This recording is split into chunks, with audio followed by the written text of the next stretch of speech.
What is going on, you guys? My name is Rage, and we are back today with Marvel Strike Force's newest character in Madelyne Pryor being added now officially into the game, rounding out the rest of the new Marauders team for war defense. As you guys can see here, what she's going to bring on board here is focus and high damage as her strengths.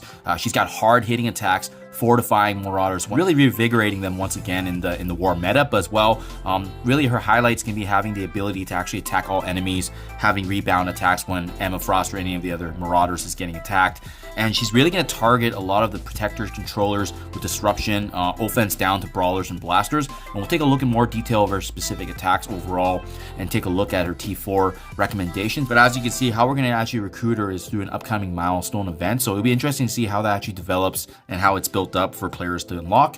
As well, with every of these new character releases, you see here that the increase for the Redstar Orbs has been increased for 15% extra on top of the original. So I mean, we're definitely going to take advantage of that and review her kit overall. But again, you guys keep in mind, this is a war defense team specifically, so if you're not too involved in war defense, not focused in that aspect of the game, I don't know if I would recommend it. But as always, with these promotions, I do recommend just opening at least orbs to capture a 2 or 3 reds. That way you can capture some value there overall. So for me personally, I'm just aiming for a 2 or 3 today and going ahead and then reviewing the rest of the kit with you guys. So that being said, let's get started here. We have 95. I always like to budget 5 to 10, but before doing so, make sure you hit the eye, scroll to the eye here for additional details, and I like looking at the 2 red. And the very bottom, we should see Madelyne Pryor with the 15% increase. So there you go. That is in effect. So we're good to go here in terms of opening the red stars. So let's get this party started. Starting things off, got a 4 on rescue, unfortunately duplicate, but we'll keep it going. I'm going to be pretty conservative here with the red stars just because, like I said, a lot of new characters coming out when we're keeping in mind with the legendary horsemen, and we do want to save them, especially now that we've kind of seen how it's going to get developed here for the rest of the year. So we got a 1 red there from Madelyne. Not exactly what I wanted, but we'll just keep it going here and see how our luck develops. And sometimes what I've noticed with these is the luck changes depending on when you open it as well. So I do budget 5 to 10.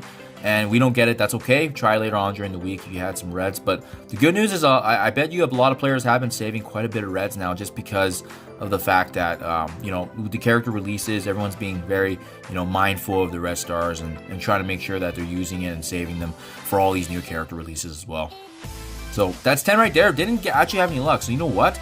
I like our luck right now in terms of not pulling. So maybe we can take a chance here. We got 5 elite red 4s here, so maybe we can give it a shot here and see how the RNG falls in our favor and maybe get lucky here. So yeah, that always seems to funny how that works out. If I don't pull her at all in the 2 reds and then I switch over to one of those elite higher, you can see here the luck actually just falls in our favor, so that's good stuff. Got an elite 4 on her. My Marauders actually isn't too built, so I mean, I don't know how much I'm actually going to build her, but I'll definitely try to maximize on any of the free milestones that come about from Madelyne Pryor. That said, guys, let's take a look at her kit and T4 recommendations and what we're looking to expect. But she's going to be reinvigorating the rest of the new Marauders in the war meta, so it's going to be interesting to see how this develops. But PSIONIC SMITE is her basic attack, attacking the primary target for 70% damage. And as we level this ability up, you can see on war defense, she's actually going to be flipping positive effects on the primary target as well. The T4 ability here, it allows her to actually flip 3 additional positive effects, whereas level 6 will have the 2. So it really depends on how much you want to focus on her being the forefront, but I think the extra additional positive effect, that's up to your judgment. Let's take a look at the rest of her kit to see where the priority of this ability will lie. But so far, level 6 does do a pretty good job just because it already flips 2. HELLFIRE VORTEX is her special. As you can see, she's going to attack all enemies for 80% damage. Specifically, if Cyclops Phoenix or Dark Phoenix is an enemy, she's actually going to bonus attack. So you really do not want to be using the X-Men against her, especially with those characters on the team. On top of that, she's actually going to be applying offense down on all brawlers and blasters. So think specifically the Infinity Watch, the Eternals. She's going to apply disruption against all protectors and controller enemies, and as well ability blocking all support enemies. So really, depending on what their trade is, she's going to be doing something against them. This attack cannot be counterattacked as well, so it's very effective.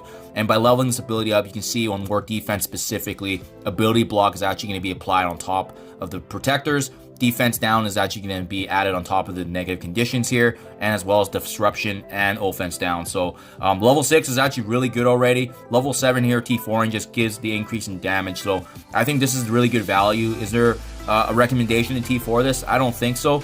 Just high level, the T4 materials are hard to get in this game, and level 6 really does capture all the impacts that you want her for, and especially on war defense, where you know the majority of this is where it applies. It's up to you guys if you think that there's going to be a need for it, but if this is going to be your best war defense team, then yeah, I would recommend that increase in damage, because that's going to become a juggernaut of a defense to get through. Next up, her ultimate Brimstone Meteor. As you can see, attacking the primary target for 200% damage. On war defense, this actually targets the most injured non-summon enemy, and it can in fact target Dark Phoenix as well. So keep that in mind if you're using any of the X-Men as an offensive team. And on top of that, this attack cannot be blocked in war defense. As we level this ability up, you can see the negative conditions are going to be prolonged, and that increases with the effects here. So as we level this up, for instance, we're going to be able to flip 3 positive effects on the primary target, and as well prolonging all negative effects. So this includes blind, stun, ability block. So that's really nice to see, because I know this has been kind of phased out in the last few characters that have been released as of late. The T4 here, 100% extra damage and flipping all positive. So this one is worth T4 in my opinion, just because sometimes you do get more than 3 positive effects on them, and to be able to strip all that away from them is extremely effective, especially for an ultimate ability. And as well, you can see here the nice thing about this ability is as well generating ability energy to Mr. Sinister specifically whenever there's a kill. So this is going to be allowing him to really get reinvigorated energy to heal and clone. So I mean, Mr. Sinister in my opinion is already a really solid character. He's going to get some extra juice being side by side with Madelyne Pryor. Last but not least, Goblin Queen is her passive here, and as you can see, whenever enemy attacks Emma Frost, Marauder, or a cloned ally below that 50% threshold, she's actually going to mind control the ally with the highest damage to attack that enemy. So really a retaliation attack passive here whenever any of them do get attacked below that 50% health. On top of that, she's going to be gaining focus. The allies also gains additional focus and damage on top of that. Increasing this ability here, as you guys can see, resistance does go up per enemy brawler. So again, Infinity Watch and Eternals meta, they're definitely going to be focused on taking them down.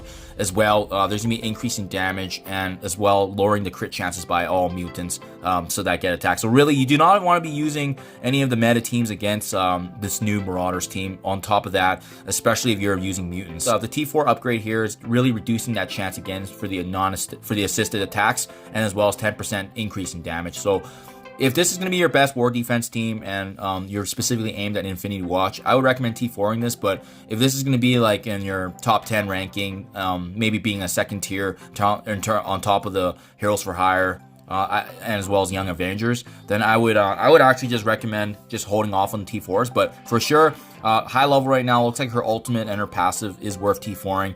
Her basic and her special is really up to your discretion in terms of if this is going to be the best team. So there you guys have it. That's going to be looking like the new Marauders team here, rounding out the rest as well as the reworks. Very, very powerful team for sure. It's going to be interesting to see how this develops, especially being in the new meta now. So thank you as always, you guys, for checking out my videos. Appreciate you guys, and I'll see you guys in the next one.